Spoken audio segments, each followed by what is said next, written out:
Allentown-based band Laurel Canyon has two guitarist-vocalists, Nick and Serg. They met 2 years ago through a mutual friend, and after connecting over a shared interest in poetry, the duo began to rehearse rock and roll standards in Serg's garage. By October of 2020, Nick and Serg began composing original songs together, the first of which, Times Emptiness, was recorded in New York City and released as a single, and then their most recent one, Enemy Lines, was released on June 25th. I was able to sit down with Laurel Canyon in Allentown's Lehigh Parkway, a spot suggested by them, and one that is a little bit famous for supposedly being the spot where John Lennon would take some walks. He had a connection to Allentown, which we'll talk about in the podcast. We talk about Lennon, we talk about influences, COVID, the music scene, streaming services, and what's up next. Before we get into it, I want to say thank you to our sponsors, the Burke Insurance Agency, Michael Bernardin with Howard Schaefer and Associates, if you're looking to buy a home, and of course, Venture X, which is shared office space in Bethlehem. Now, before we talk to Nick and Serg, we're going to listen to a little bit of their music. So here we go.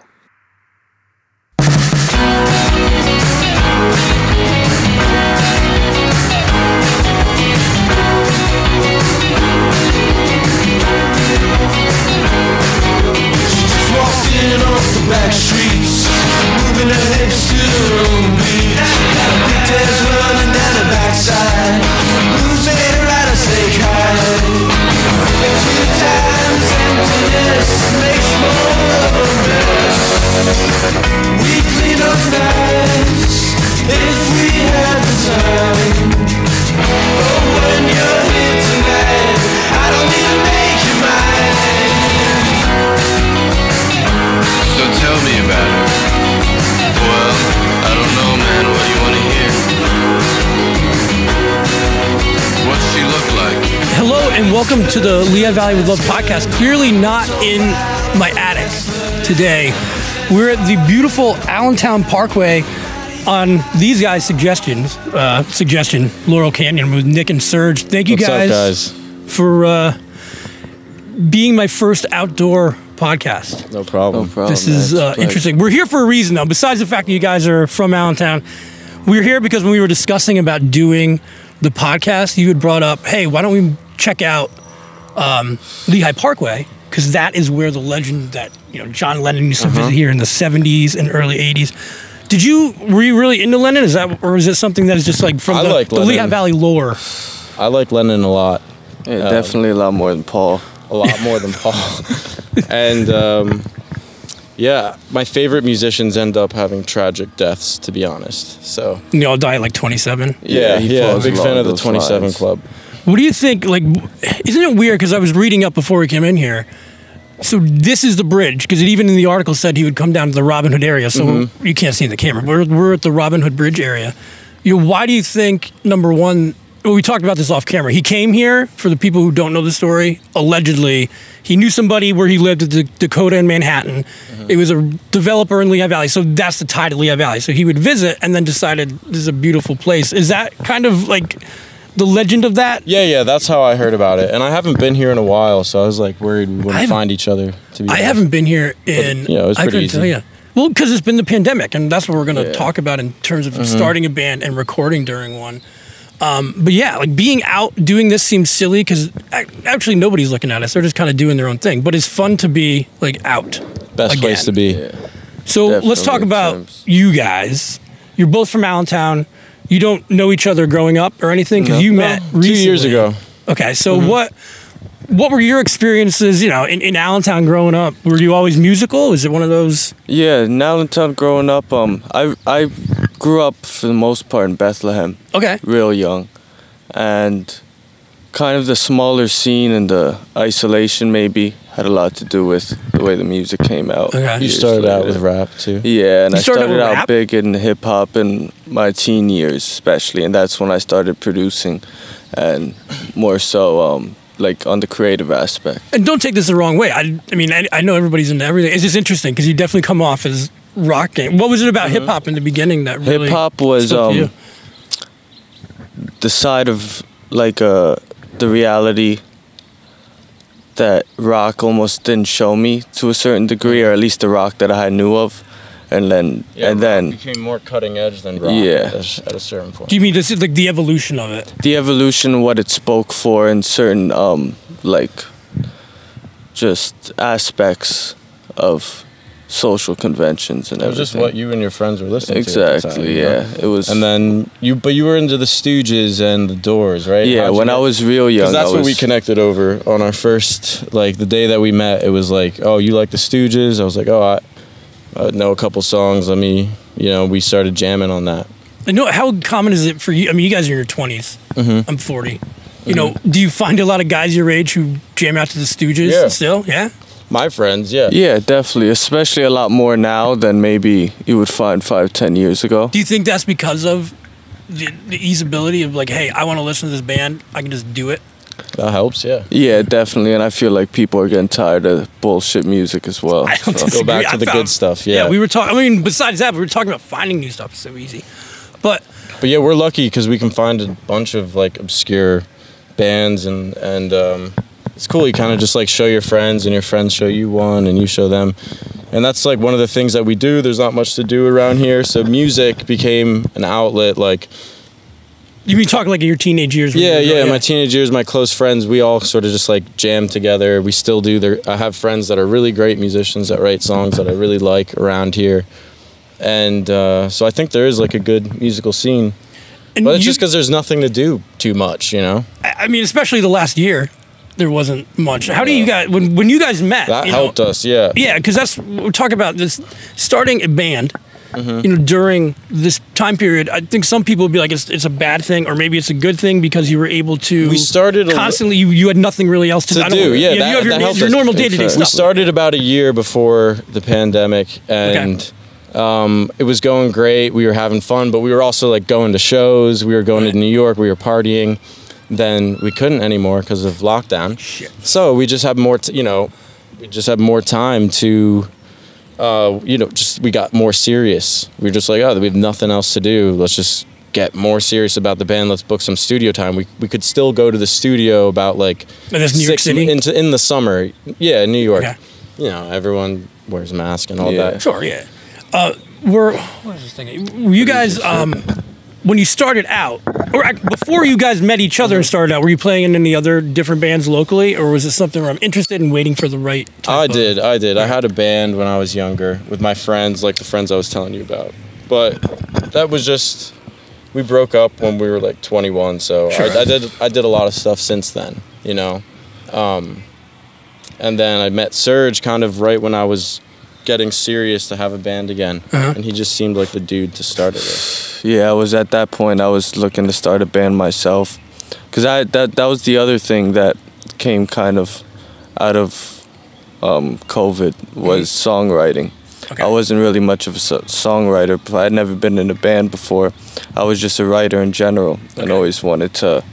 Yeah. Because you guys said you met too, like you traded poetry. And more like words. We were like the biggest nerds you could ever meet about like books, and so I think we drove our other friends kind of crazy with that stuff. Like stop reading. Yeah. No, but like just like, are you seriously that into a guy from the 18th century? Maybe. Or like, and it like, but he just became my friend that we would like stay up late at night and we would read Lord Byron or something together. He's the only person I know that would like read a Lord Byron play with me, which is so funny.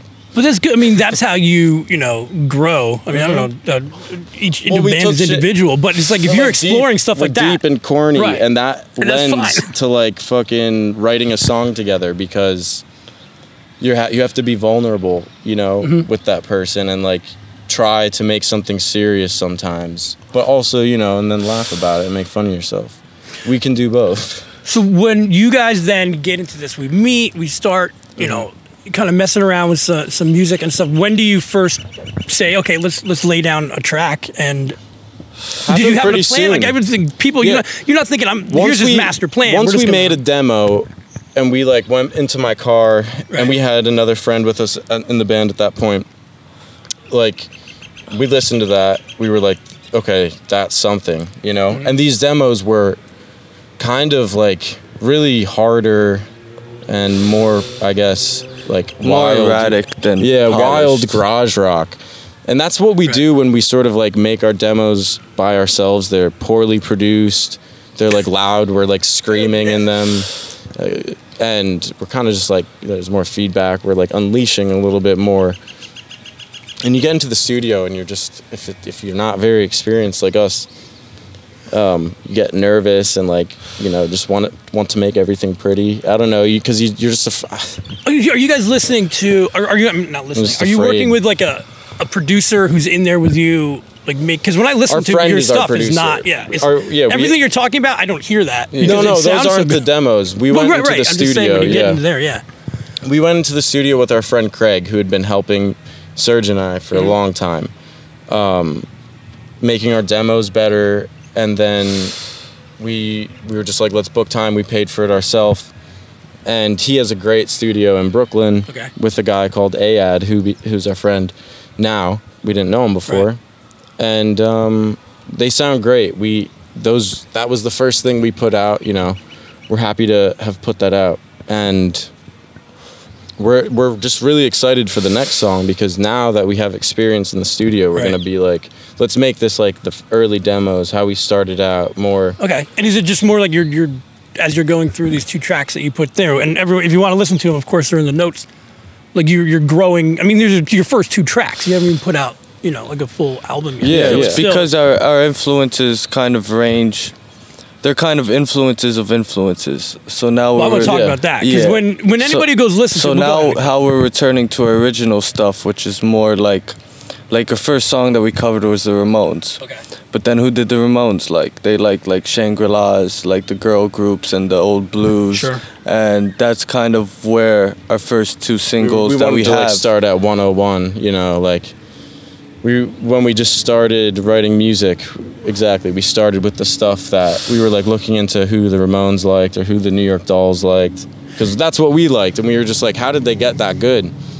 And so naturally we just started, in the 60s kind of, and the first 2 singles really sound like that. Yeah, I mean, I don't want to act like I'm some music expert. I love music, I listen to a lot, we'll talk more about it, but the first thing I heard was, wow, this sounds 60s. You have that, some early Pink Floyd type vibe. I mean, a million bands you could name, I'm sure, so is that, where did you guys fall in love with that type of music, or what other bands can you kind of say that you're getting influences from there, besides the ones you just mentioned? So now, just like a mix between crazy punk and really sweet pop.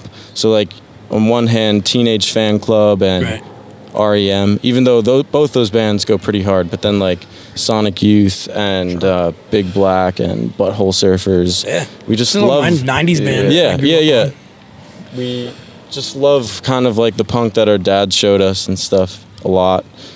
And sometimes it's like hard to go that crazy in the studio because you're all embarrassed or whatnot. All right. But now we don't want to be embarrassed about that anymore, and just want to we feel more comfortable. What did you guys grow up listening on when you kind of discovered, like, I like music? You know what I mean? When you're 13, 12, whatever age that is. What were some of your first bands that you really got into? In 5th grade. I mean, by 5th grade, I was like into like the Kinks and the Clash and Ramones, and Ramones are so good for kids, right? Like my little brother, his favorite band was the Ramones when I asked him. Just all that, power pop, right? To be honest. And then it's not till later where you start to like, I don't know, consciously. What do you think? Yeah, for around like early years when you first start getting music, maybe like the Doors, and then Nirvana, and the Ramones, and it's like that's kind of where our 2 singles fit into where we're moving next. Is encapsulating it all. But now it's time to like when the Velvets, their engineer, like, we're like, you're playing too loud, you got to turn shit down. Now we're turning it up, right? And he's leaving. Too bad. So when during this time we're talking about all these different ways that you guys are creating and meeting.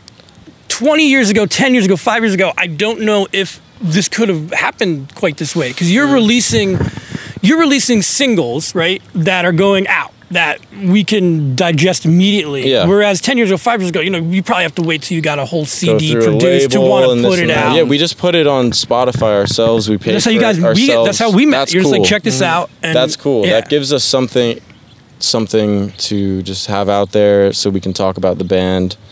How do you feel like for bands of your ilk, for other people in your situation, is it, I'm sure that it's hard to cut through the noise because there's so much, but is it something that I've heard bands with different takes on it.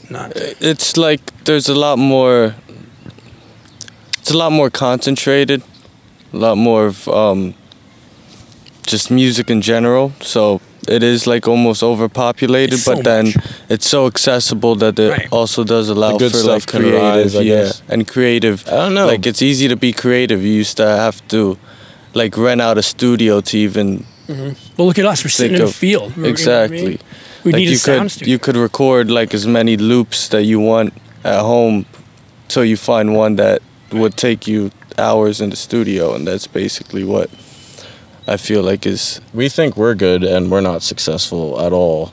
So I mean, You gotta start. you gotta start. You just gotta start, and so it's easier in that way to just start it off yourself. But people were making demos back in the day. You just sort of get a 4-track and you make a demo and you hand it out to your friends. It's basically the equivalent. And then I think it's just powering through. Yeah. It's just powering through and not stopping making music because it's not successful yet. Just keep making music. I think it's like the goal of why you're making it. I mean, if you're making it to make a lot of money, you probably won't. I don't know. Or it's just like the wrong way to go down. Yeah, it's the I've done that. Everyone sort of think, oh, this is going to be a good pop song. But sometimes that helps with the inspiration or motivation. But at the end of the day, it just feels cheap compared to like, stuff where you're just making it kind of the way you like it. Yeah. For us, that's should be a little bit harder than we have.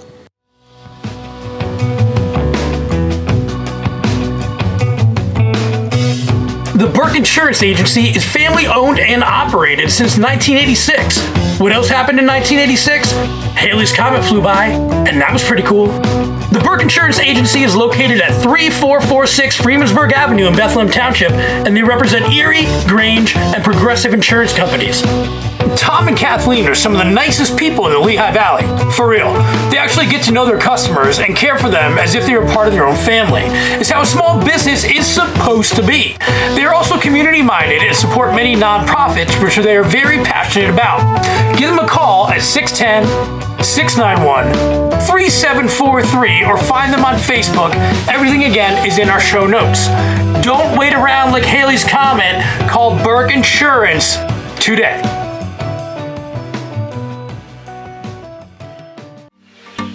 Looking for a bigger home? Find Mike. Looking to downsize? Find Mike. Looking for a home in the Poconos? Find Mike. Looking for your very own bat cave? Find Mike.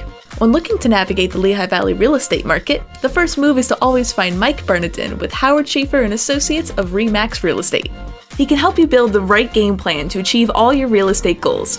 Whether it be a home with 10 bathrooms, a home with a large garage to park your Tesla or vintage Ford Pinto, or just something perfect for you and your family, finding Mike Bernardin is always the best way to go. So, what are you waiting for? To make all your Lehigh Valley real estate dreams come true, all you have to do is find Mike Bernardin with Howard Schaefer and Associates of RE/MAX Real Estate. And so you've been completely, we talked a little bit about how you haven't been able to, nobody's been able to gig, but is that something then, somewhat in different types of venues, and now concerts are coming back, there's different downtown. We're ready the biggest thing with the gig right now, I think we drove everybody away with their books, so we don't have a drummer. Oh, no? And nobody likes to read as much, so I actually don't read that much anymore. No, I don't read that much anymore. Actually, you have to not be totally illiterate to be a drummer. Yeah, we'd rather have an illiterate drummer. Yeah. Then he won't start writing songs. He's all he needs to know is what is that with you guys? I mean, you're two people, so how does that work then? We just haven't, like, a lot of our friends that would be really down to, like, go to gigs and drive and waste away late nights and you know, risk your life on the freeway. They live other places and stuff, you know. Is it's it just harder like the more people you involve, it just gets that extra we layer? need bass and drums right now. We have just 2 guitars and like drums on the record, which is our producer. But we're just looking for a bassist and drummer. Hello, hit us up. Get some. I'll put all their stuff in there if you want to get in touch with them. So and you know, we're working on trying to get a live show going by September, which is in a month or 2. Right. I mean, are you on the path of a goal, or is it, hey, our goal is to make the next best song, and then wherever that goes? Yeah. Get the next best songs, do it quick, and play some shows right. You know, get the band going right there. So we're a young band. We're a young band, and me and Serge have just started writing songs like last October together. Right. You know, we were showing each other our own songs and having a band, but we just started getting serious like a couple months ago. And when you're out playing a lot, you meet a lot of other bands and stuff. I know you guys clearly know other musicians and whatnot, but is that something too where you're kind of isolated, even if you're able to go and record and stuff? Like, oh yeah, we would find it easier to find a drummer and bass. Yeah, I think that was one factor with quarantine. Like, we were the only 2 that weren't afraid to really step out of their house, so we were kind of quarantined together, like where we didn't go out, but we stayed inside together writing songs. So it's like there was no 3rd or 4th party, and it was like, well, yeah, we didn't really quarantine from each other. Yeah, we did play Xbox a little bit for like a week or 2, and then we were just like, nah. I have all I did on PlayStation was play this game called Snow Runner, which is it's all you do is move stuff in trucks from one thing to the other, but it's fantastic, and that sounds awesome. It's really relaxing. It's kind of like that Japanese. Yeah, games were fun for a bit, but then we just, you know, music is like a game too, that you can, but it's more fun. Right. So, are you guys gonna make any physical stuff? Like, are you gonna put out? When you get to that point, like vinyls, like that, collecting them over. Yes, we definitely. That's like the first album on. I would love to even just put out like a 45. They make no money at all. Oh no, I don't. But it's cool. Well, even like I'm wearing this shirt, right? This band, the Messenger Birds, who I discovered. I want to say discovered, but it was like recommended to me on Spotify. You listen to stuff, I'm like, okay, I'll go through. I like these guys, and then you're listening, like, this is amazing. These guys must be huge, and you go see some of their stuff. They're fantastic. I love them. I bought the shirt, and we're going to see them in concert. You're like, wow, this band is from Detroit. I've never heard of them. They don't have a million followers. So you kind of still feel like that, hey, I found them, and nobody else here around knows. So you could still kind of get that feeling. I haven't had that in a while, because it's hard to, I don't know, like 10 years ago, it was a little bit more difficult to find some of that more obscure stuff. It's easy and to find it was more valued. Now it's like a lot of the obscure shit from 10 years ago, by this point, it's like, don't even bring it up. That is weird, too. I like, if I'm trying to, sometimes I don't listen to new music, and I just sort of listen to the classics. And then sort of when usually around the time when we put something out or whatever, I start to look at the competition. Okay, yeah. You know? And so I feel like if you're looking for it and you're on the blogs or hitting up the Instagram pages or whatever, you're going to sort of come across more new bands. So there are some cool ones, like... do you have any that you would... I love this band, Beach Youth from France, Gay from Denmark, these guys, Hidden Charms from London, like Fat White Family. Have you ever heard of... Well, they're big, but... Yeah. You ever heard of Bad Nerves from London? No. You guys would really like them. They're pop punk hardcore. They just released a new album. That would be sweet. So, but yeah... What's their band name? I just said it and I just forgot it. Bad Nerves. Bad Nerves. I like the band name. But it's your style. Like that. I think the lead singer is probably could like emulate your look. Like that's. But they're great. And I listen to them. I'm like, hey, I wouldn't normally. What am I trying to say? Like you were just saying, you're listening to a lot of older music. I haven't listened to a lot of old music because I used to be into like. I was a Pearl Jam grunge guy. You know, I think a lot of guys in the 90s were.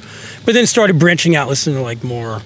Radiohead at the time, and you're like, wait, this music's actually really cool, and they're making it now. And I haven't listened to a lot of that stuff in a while. I've just been finding more stuff on Spotify, which has been It's been fun to know that people are still out there making stuff. Yeah, there's definitely good music around.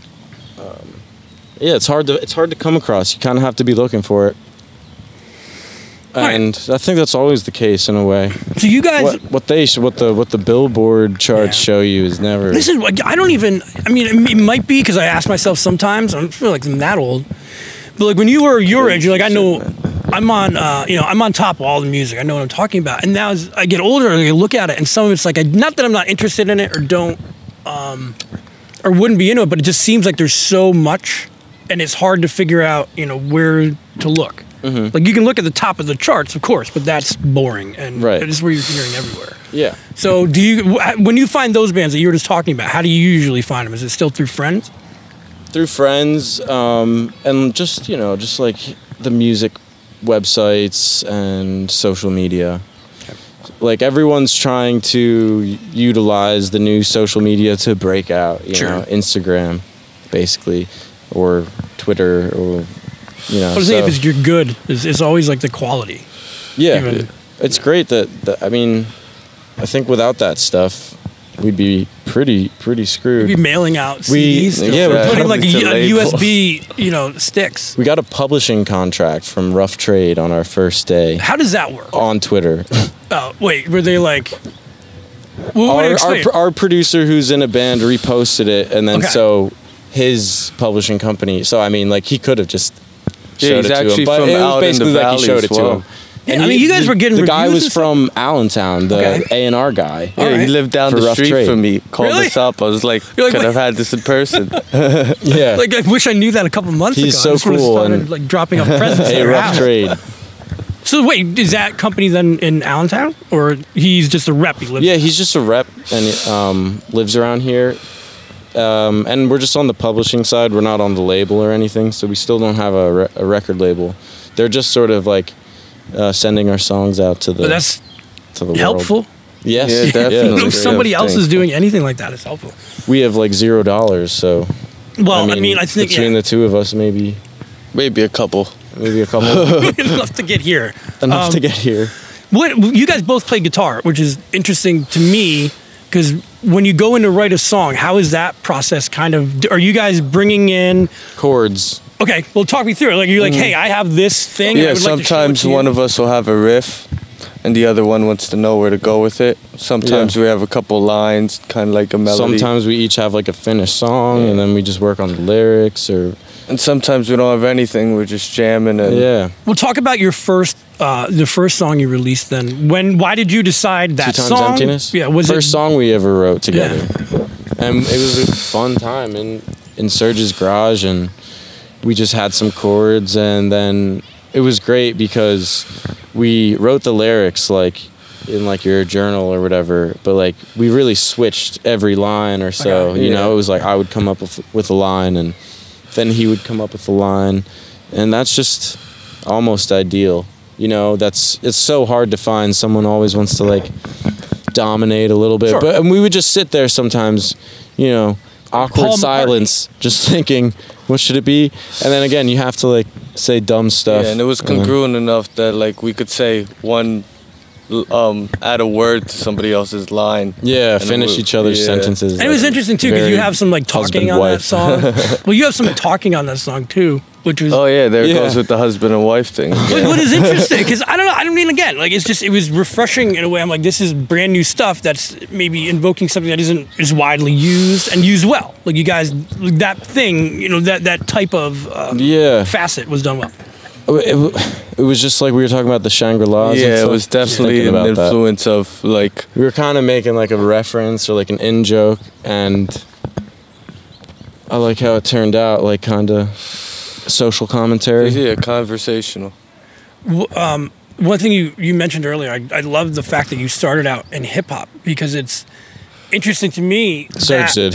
Yeah, because like I've been listening to a little bit more of it. Do you find that more music is gathering stuff from other places and combining it where it's not all like Definitely, if there's some songs I listen to, I'm like, I don't know if this is hip hop or rock. Rock, and or who cares? And hip hop is kind of, that's why it's always like been debated as like a true art form because of the heavy use of sampling and everything, but It's so cool. Everybody has been doing that for ages. They just don't have enough balls to do it straightforward and to like create something Stealing like stuff raw is on awesome top. in art. Exactly. But I say is I forget what it was. Yeah, if you're not, all art is stolen. Yeah, That's the way it works. There's never been an original thought. And speaking of rap, I love I'll say my favorite is Public Enemy. Sure. I love their like political lyrics. Yeah, I love like older Pac, Wu-Tang. Yeah, you can't. Yeah, Wu-Tang. Yeah. And then, again, it's all the stuff from the. It's interesting because when I was in, and I think this goes for any age group. Like when I was in school in the '90s, the '70s were hugely popular. And then it's interesting how some of that stuff comes back around. The '90s is what in the '90s they had the '60s, and that was classic rock. And that's why the '90s now are the probably 90s at is their 30 height years more ago. than ever. Right. So No, it's we had funny. this conversation the other day. Like '90s now, you see it making a comeback, and you're like, wait a minute. It kind of makes that 20-year whatever. Like you got to be harder than the bands in the '90s to be modern. You know. I feel bad. And it's funny for us to be speaking about it, but like if you heard our demos, you would understand. I heard the finished stuff. our potential in terms of harder rock. So I'm just really excited. I think we're going into the studio at the end of the month, and it's going to be awesome. What do you got? Do you have, at least for that, are you planning to go, hey, we're going to do a couple songs? Is it still more one at a time? It's just about how much we can afford, unfortunately. We would do 20. Because right now we're scheduled for 2 songs. And is it the difference between recording, because you talked about doing some stuff you can do at home, is the difference that much that...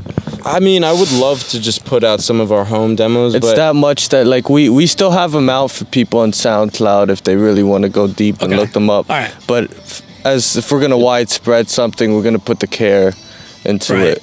And are you guys... I love like studio recordings, to be honest. Are you perfectionists? Where you...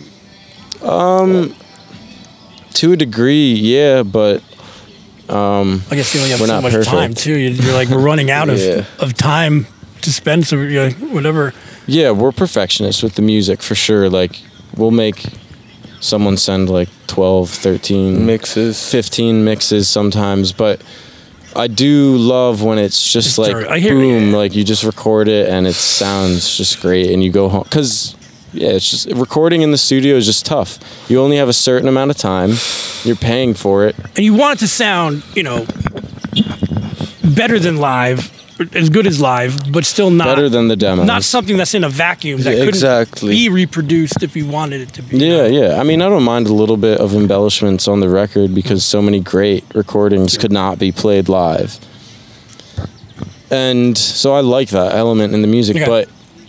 Yeah, there is something to be said about sort of just guitars, just bass, just drums, and just keep it at that. Yeah, if you could fulfill a sound enough with just that, then why? The other, sometimes the other stuff is a little bit... Yeah, sometimes something too pretty's over-manufactured. True. Well, I used to listen, my brother made fun of me, and I used to listen to not a lot, come on, I was in my teenage years, listening to Collective Soul. Okay, I'll tell you what, they still have some awesome riffs, but when you listen to it, they've never, there's no wrong note or anything in any of the that's something I love. I love wrong notes. And I'm always trying to tell the producer, wait, we need to have some wrong notes and it just don't take them out. I don't know. It takes a little bit. I'm like, sounds fantastic, but I want to know you're human a little bit. I love fuck up on that in records. That's my favorite thing. It's neat. So, I want to kind of finish up with, we talked a little bit about where you guys are headed. But are you looking in the Lehigh Valley? And again, I know you guys are looking to, if possible, and we talked about this before we went on. Lehigh Valley is great. There's been a million musicians. We're here because we talked about, musician John Lennon who came and hung out in this area, thought nice enough of Allentown. But it is difficult in the Lehigh Valley if you're going to break out, to a point where maybe it could be what you're going to do for a living, to only stay here, And I don't think anybody expects that, It can be done, but just in terms of going out and stuff, we do love the city. Sure. And it's just fun to change up your life, move somewhere new. There's some venues around here, the Funhouse is a great venue. Yeah, we're looking to play a show at the Funhouse. I know Tina, the owner, so we could... I'll give you a Funhouse is great. No, but that's a fan. You walk in there on lives on the wall. You know what I mean? Bands who have come through there. Yeah, cool bands have come through there, punk bands. Awesome bands. Yeah. That you walk, you're like, are you shitting me? That's great. But again, you know, I guess my whole point is eventually, if you know, is it the goal to hit up New York City? Is the goal to, hey, we can ride this wave, and if we end up playing wherever we're going? I would live in New York. I would live in LA. I would live in a bunch of Chicago. To like start Seattle, the scene that we're trying to like our initial. Because there is a scene in New York of this. Exactly. Yeah. Some places are more. But then if we could take it on the road musically, right? I'm down to live on the road as well. Yeah. So. That'd be. We just want this to work out. Please, someone help us. But no, we're just gonna keep going. You know. Like you never know. Like people can hear this stuff, like listen to them in the notes again, and like who knows? You know. We're gonna be doing a live stream at Music Fest for. I don't know, have all the details yet, but for like multiple hours, we will be there on site live, like video live too. So if you guys want to talk about that later, you're welcome to come on. We're down because we have our own tent and everything. Hopefully, if everything goes definitely, that sounds awesome. We'll make it happen. We're gonna all the stuff's in the notes, but do you guys want to plug it all? Like, you know, give your elevator speech of where to find information. Everybody can find everything. Type in Laurel Canyon, Enemy Lines. In Spotify or YouTube or Bandcamp or something, and I forgot the first question I had. Why is it Laurel Canyon? I know there's a Laurel Canyon in California. Is that? It's a cool. We chose that name. We liked it because that has like a positive connotation as well as like a darker connotation if you look into it more. Okay. So there's like a underbelly of the history of that. And so it might not be safe for radio. Okay, well then you guys can go down that rabbit hole. We'll get just Google it on your private browser. Exactly. Laurel Canyon, just some dark like musical history. But it's something to you. I mean, like you guys are word guys. It's kind of like it has like slightly political stuff to it. It's not political connotations. And it kind of like once the backstory is understood, kind of gives for understanding of why our two singles are the way they are. And where we're heading next. I like it. Yeah. All right, well, this has been really unique for me, just to be out here. And I'll be honest, I'm really happy we decided to do this because we were going to, like, hey, come over or whatever. This has been a pleasure. Yeah. So I really I appreciate you guys taking the time. No, thank you. This is our first interview. Well, this is fun. I mean, we're at 34 minutes. So, cool. You know, this has been a lot of fun. Wish you guys the best. Laurel Canyon, Nick and Serg, all the links are in there. So, you know, or put them right now. Just put them in Spotify or wherever you listen to music. And we wish you guys the best. We're going to be following along and then hopefully maybe see you in a month at Music Fest. Yo, thanks so much, George. All right. Thank you guys. Thank you. Thank you again to Nick and Serg. That was a really fun podcast to do out in the middle of the field. People were looking at us like, what are you doing? But that's kind of the fun of this, being behind a Zoom for so long and now being able to get back out there has been fantastic. So thanks again to them. All their notes, all the links are in the show notes. You can find them on Spotify and other places, of course. And again, big thank you to our sponsors, Burke Insurance Agency, Michael Bernardin with Howard Schaefer and Associates, and Venture X. We will talk to you soon.